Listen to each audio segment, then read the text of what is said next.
सिर्फ इन्होंने कब्रिस्तान बनाया हुआ है, बच्चे बाहर, पैसा बाहर, घर बाहर, दफन होने के लिए यहाँ पर आ जाते हैं कि अब्बा मुझे पीजे पैरन में दफनाई जो।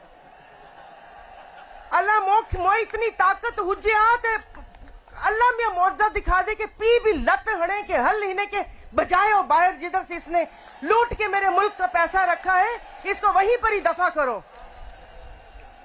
तो मैं एक वो कह रहे ना कि एक किसी के लिए शेर मुझे पढ़ना है। अपने जो ताकतवर हल्के हैं ना, 10-12 लोग हैं, ज्यादा नहीं है, 10-12 लोग हैं, ज्यादा नहीं है। वो फैसला करते हैं कि हम जो भेड़ बकरियां हैं ये 5 साल हमें कौन हाकेगा, कौन हमारा खून पिएगा और कैसे पिएगा।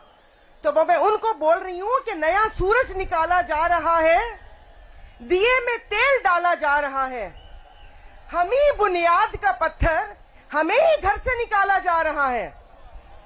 तो ये नहीं हो सकता, ये नहीं हो सकता। तो खुदा के वास्ते कोई इस मुल्क से मोहब्बत का सबूत दे। सिर्फ हम नगमे गाकर इस मुल्क से मोहब्बत का सबूत नहीं दे सकते। अगर आपके हाथ में ताकत है तो आपको इस मुल्क से मोहब्बत का सबूत देना पड़ेगा। आप एक करप्ट जमात को सिंध उनके हवाले नहीं कर सकते। ये ऐसे कैसे हो सकता है कि पूरी यहाँ पर आपने जीडीओ को क्या यहाँ लाखों का मजमा उनको दिखाई नहीं दे रहा कि ये लाखों का मजमा, क्या इस लाखों के मजमे ने हमें वो मुस्तरद किया है। वो खुदा का खौफ करें। इससे ज्यादा बोलेंगे तो वो फिर कहेंगे ना कि वो बात फिर कहीं और निकल जाएगी। अच्छी बात नहीं है कि वो यहाँ पर आग लगाने वाले भी होते हैं कि वो बात को कहीं का रुख दे दें। तो मैं ये धरना नहीं रुकेगा, ये हर जिले पे उसकी हद तक धरना होगा। और उसके बाद ये हम खुद से हर बंदा आज के बाद, मेरा भी आज के बाद एहतजाज है।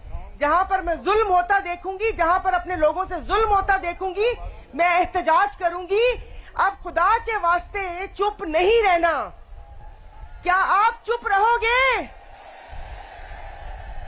अपने हक के लिए खड़े हो? क्या सवाल पूछ